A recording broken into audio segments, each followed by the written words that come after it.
Assalomu alaykum Jahon Consulting obunachilari. Jahon Consultingda obuna bo'lmaganlar uchun ham xush kelibsizlar.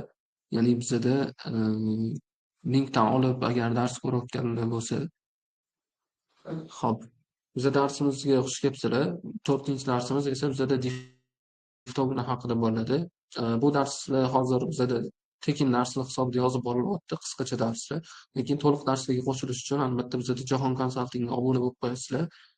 Ya'ni Jahon Consulting deb mana shu link ostida yozadigan bo'lsanglar, bizani to'liq umumiy kanalimizga yoki adminimizga murojaat qilsanglar bo'ladi.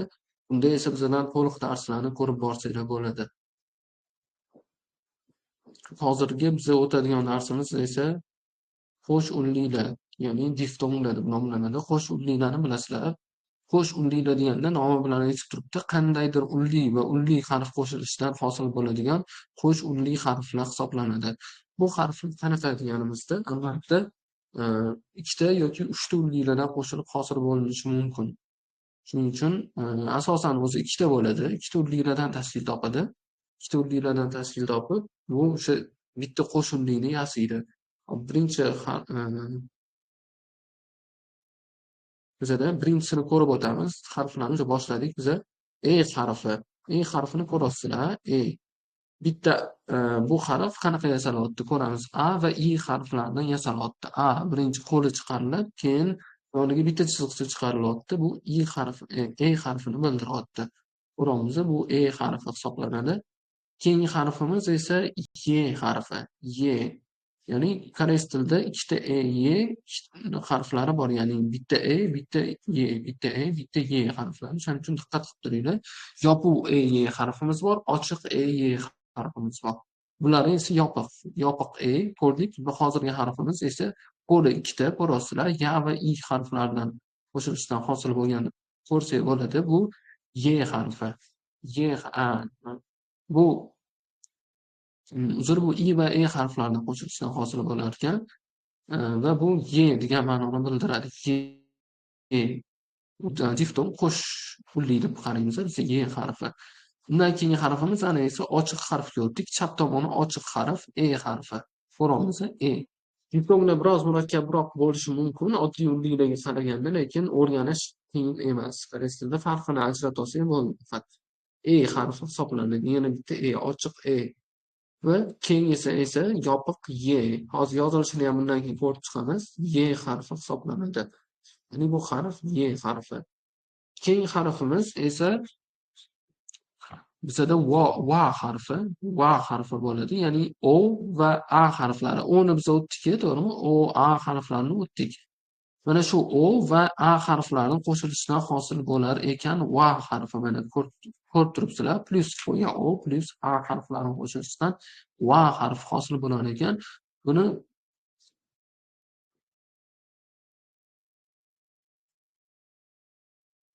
Buni ko'rib o'tamiz hozir buni. Kamera yonda. Buni ko'rib o'tamiz birinchi bo'lib. Biz va harfini ko'rayotgandik, to'g'rimi? Ya'ni O va A harflarini qo'shilishidan hosil bo'lar ekan. Keyingisi esa O va E harflari qo'shilishidan hosil bo'ladi. Bu V harfimiz hisoblanadi. Qaranglar, bitta narsani aytib o'tib ketaman, adashtirmaydi. Ya'ni koreys tilida ko'pchilik V harfi bor. Ularni o'shanda talaffuz qiladi. Buni va, V deydi. V deydi. V so'zi bizda harfi 3 ta. Hozir ko'rib o'tamiz. Ko'pchilik V deydi, va deydi. Bu hech qanaqa va emas, V emas. Bu bor yo'g'i O va A harflarini qo'shishdan hosil bo'lgan labimizda V qilib teg'izmaymiz bir-biriga. Va, O va A harflarini qo'shishdan hosil bo'ladi. Yoki O va E harflarini qo'shishdan hosil bo'ladi. Bu harf qachon koreys tilida V harfi yo'q.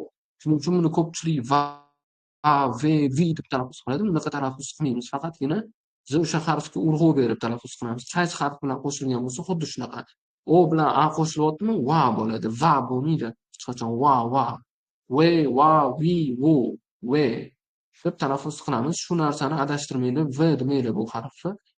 Keyingisi bizda ko'rdikki, V harfini ko'rdik. O va birinchi ko'rgan harfimizni qo'shilishdan hosil bo'ladi. Bu V degani, ya'ni bu hanchani nomi, koreys tilida hanchani bu so'z deb tushunsak bo'ladi. Bo'g'inning nomi V degani nega degani. koreys tilida nega degan ma'noni bildiradi. Ya'ni nimadir biz so'raymiz-ku, nega bunday deymiz. Xuddi shunaqa nega degan ma'noni bildiradi. Keyingi so'z harfimiz bizada milliy diftongimiz, bu ham v hisoblanadi. Bu eng ko'p bizada adashtiriladigan diftong hisoblanadi, ya'ni v diftongi. Bu ham v harfi bo'ladi. Nimaga aytamiz biz o bilan i ni qo'shilishdan hosil bo'lyapti? Nimaga bu wi bo'lmayapti yoki oi bo'lmayapti deb aytishimiz mumkin. Yo'q, hech qachon bu oi bo'lmaydi. Ko'pchilik buni koreys tilini o'rganayotganlar yoki даже o'rganganlar ham xuddi shunaqa xato qiladi. Bu harfni wi deydi. Wi emas hech qachon, chunki bu o tepaga qaragan turibdi. Bu mana bu i ham e o'qiladi, e ni o'rnida o'qiladi, v bo'ladi, v degan ma'noni bildiradi bu. V degan harfni bildiradi har doim. Keyinchalik ham v bo'lib o'zgaradigan joyi yo'q, v bo'ladi. Va bu v buni v degan so'z tashqarida degan ma'noni bildiradi. Koreys tilida ko'pincha tashqarida degan ma'noni bildirib keladi. Misol ko'chada, tashqarida yoki nimadirdan tashqarida degan ma'nolarni bildiradi. O'sha tashqarida degani. Keyingi diftong harfimiz bizada vo harfi hisoblanadi. Vo. Qur'onimizda vo, u va o harflarini qo'shilishdan hosil bo'ladi. Bu harflarni biz o'tdik, u, o harflarini va bu vo harfini bildiradi. Bu ikkita uning qo'shilishdan hosil bo'lyapti, vo degani. Keyingisi v, yana bizada 3-v'imiz bu bo'ladi. Ya'ni 3-v'imiz u va ochiq e qo'shilishidan hosil bo'lgan harfimiz v harfi hisoblanadi. Qur'onimizda u va e harfidan tashkil topgan, ochiq e harfidan tashkil topgan, bular v harfi hisoblanadi. Ko'rib o'tamiz, hammasini tushunib boramiz. Faqat biz 3 talik, 2 talik bir xil harflarni adashtirib olmasak bo'ldi. Ya'ni uni adashtirish ham shart emas, chunki hammasi bir xil talaffuz qilinadi. V yoki e harflari ikkitadan, y harflari ikkitadan. Va hammasini bir xil talaffuz qilsak bo'ladi. Bitta hech qanaqadir cho'ziladigan, misol bittasi ochiq e bo'lsa, sen cho'zib aytasan degan joyi yo'q. Hammasi bir xil talaffuz qilinadi. Rusda, koreys tilida ular har xil, lekin o'zbek tilida talaffuzda bir xil hisoblanadi. Xo'p, bizada keyingi harfimiz wi harfi, u va i harflarini qo'shilishidan hosil bo'ladi. Wi harfimiz hisoblanadi. Wi, misol uchun kavi deyiladi. Kavi degani qaychi koreys tilida. Xuddi o'shanga o'xshab bu wi, u va i. Vi emas bu. Mana yana aytib o'taman, v harfi bilan biz talaffuz qilmaymiz lafimiz. Vi emas. Koreys tilida v harfi yo'q. Va bu ham v harfi emas. Wi harfi, u va i qo'shilishdan hosil bo'lgan wi. Labimizni ochamiz, labimiz bir-biriga tegmaydi. Unday harflarda. Unday harflarning sharti nima deyiladi? Lab bir-biriga tegmaydi hech qachon talaffuz qilinganda. Shuning uchun o'shanga amal qilamiz. Undaymi, demak lab tegmaydi. U undosh bo'lib qoladi, v bo'ladigan bo'lsa. Biz hozir aslida ullilarni yoki qo'shimlilarni o'rganamiz. Xo'p, keyingisi esa bizada i diftongi, i qattiq i va talaffuzda bu hozir ko'ramiz. Qattiq i va ikratki y ni qo'shilishdan hosil bo'lgan harf i harfi hisoblanadi. I xuddi yod so'zli y ni qo'shilishdan hosil bo'lgan i harfi hisoblanadi. Ya'ni qattiq i va yumshoq i ni qo'shilishdan hosil bo'lgan. Koreys tilida qattiq i bilan yumshoq i ni qo'shilishdan hosil bo'lgan. Talaffuzda esa qattiq i bilan rus tilidagi yod deb tushunsak bo'ladi. Xuddi shunaqa y ni qo'shilishidan hosil bo'lgan i harfi hisoblanadi. I. Qattiq i bilan ikratki y deb tushunsak bo'ladi. I harfi. Xo'p, biz umumiy harflarni ko'ramiz. Hozir 11 ta bizda diftong harfimizni ko'rib chiqdik. Ya'ni y, va, v, vo, vi, i harflarini ko'rib chiqdik, to'g'rimi? Bular xuddi shunaqa biz ko'rib chiqqanimizdek hosil bo'ladi va xuddi shunaqa talaffuz qilinadi. Xo'p, ana endi biz ko'ramiz, nimasini ko'ramiz? Yozilishini, biroz murakkabroq yozilishi, chunki bu aytib o'tganimizdek qo'shimlilar, ullilarni o'zi emas, qo'shimlilar yozilishda ozgina balki qiyinchilik tug'dirishi mumkin, lekin o'rganib ketsa bo'ladi bemalol. O'rganib olgandan keyin bu qiyinchiliklar bo'lmaydi, bemalol yozsanglar bo'ladi koreys tilida. Yozib harflarni ifodalasanglar bo'ladi. Xo'p. Biz ekranni birinchi tozalaymiz va qo'shimlilarni birinchisini ko'rib chiqamiz. Xo'p, qo'shimlilar birinchisi ekran ko'rinayotgan bo'lsa, e harfi. E harfi qanaqa bo'ladi? Birinchi biz a harfini yozamiz, koreys tilida yozib tushunsak bo'ladi, qiyshiqroq qoldi. A harfini yozamiz va qo'lni chiqazamiz va yana bitta pastga tushiramiz. Bu e harfini bildiradi koreys tilida. Ko'rdikki, birinchi biz tushunmasak A harfini yasab olamiz. Xuddi A tepadan pastga I qo'lni chiqarardiki, I harfini shunday yoniga yozib qo'shib qo'ysak, bu E harfini bildirar ekan. E harfi. Tushundikki, bu 3 ta ish. Birinchi boshi tepadan pastga yoziladi, ikkinchi qo'li va uchinchi yana bosh qismi hisoblanadi. Yoziladi va bu E harfini bildiradi. Xo'sh, keyingisi esa bizada Y harfi hisoblanadi. Y harfi qanaqa yoziladi? Y harfi ham xuddi shunaqa, faqat ikkita qo'lchasi bor uni tushunsak bo'ladi. Xuddi biz Ya'larni ko'rib ketdik, u A bitta qo'lli, Ya ikkita qo'lli. E ham xuddi shunaqa, E bitta qo'lli, Ya esa ikkita qo'lli hisoblanadi. Bizada xuddi narvonchaga o'xshaydi, narvonning shakliga o'xshaydi. Xuddi shunaqa yozsak bo'ladi. Tepadan pastga va keyin ikkita qo'li va yana tepadan pastga bosh qismini yozsak, biza bu 4 ta ish hisoblanadi. O'shanda biza nima deymiz? Y harfini yasagan bo'lamiz. Xo'p, keyingi harfimiz esa bizada ana endi bu ham E harfi, faqat koreys tilida ochiq E desak, deb tushunsak bo'ladi uni. Ochiq E harfimiz. Ochiq E harfimiz qanaqa deb tushunadigan bo'lsak, birinchi O harfini yozib olamiz, qo'li, keyin bosh qismi, uchinchisi esa tepadan pastga yana bitta qism hisoblanadi va bu 3 ta ish. Yana ko'rsataman. 1 2 3. Xuddi shunaqa tushunsak bo'ladi, faqat menda ekranda qiyshuvroq bo'lib ketyapti. Va bizada keyingi harfimiz esa Y, ochiq Y harfi. Ko'ramiz, bizada ochiq Y harfi hisoblanadi. Bu qanaqa yoziladi? Ko'ramiz. 1 2 va 3 va 4. Bu 4 ta ish asosan ko'ramiz, Y harfi hisoblanadi. Ya'ni birinchi ikkita qo'li, keyin uzun tarafi qismi, keyin esa yana bitta uzun qismini yozamiz. Bu Y harfini yasaydi. Ya'ni Yo harfini biz birinchi yozib olamiz deb tushunsak bo'ladi. Yo harfi birinchi ikkita qo'li, tepa, past, keyin bosh qismi uzun, keyin yonidan yana bitta bosh qismini tepadan pastga tushirsak, bu Y harfini bizada yasir ekan. Xo'p, tushunamiz, ya'ni Y harfi 4 ta ish ekan. Birinchi ikkita qo'li, ikkita bosh qismi. O'shanda 4 ta ish bo'ladi. 4 ta element yozishimiz kerak bo'ladi. Xo'p, keyingi harfimiz bizada Va harfi hisoblanadi. Va harfi ko'ramiz. Oldiga yozaman. Va harfi O ko'ramiz va A harfini qo'shilishdan hosil bo'lgan harf hisoblanadi. Ko'ramiz, O va A ni qo'shilishdan hosil bo'ladi. Bu Va degan harfni bildiradi. O A ni tarafiga chiqsak bo'ladi. Ya'ni O harfini yozamiz va A harfini yoniga qo'shib qo'yadigan bo'lsak, biz Va harfini yasaymiz. Birinchi tepa kichkina qismi, boshi va tegi, ikkinchi va uchinchi A ni bosh qismi, to'rtinchi esa A ni qo'lchasini yasaymiz va bu Va degan ma'noda Va degan diftonga bildiradi. Ya'ni yozilishi esa xuddi shunaqa hozir tushuntirganimdek. Keyingisi bizada V harfi hisoblanadi. Keyingi bizada xo'sh, diftongimiz V harfini bildiradi. V harfi qanaqa yoziladi desak, xuddi shunaqa. Biz O bilan shundoqqina oddiy E harfini qo'shib qo'yadigan bo'lsak, bu V harfini bildiradi, qo'yadi, bo'ldi. Ya'ni birinchi bo'lib biz O harfini yozamiz, tepasi, past qismi va bitta yoni E harfini, yana bitta qo'lchasi va yana uzun qismini tushiramiz. Bu V harfinigina bildiradi. Ya'ni bu yerda nima ekan? Bu yerda 5 ta ish ekan. Birinchi, ikkinchi, uchinchi, to'rtinchi, beshinchi elementlari bilan 5 ta ish bo'lar ekan. Ya'ni 5 ta elementni biz yozishimiz kerak bo'lar ekan.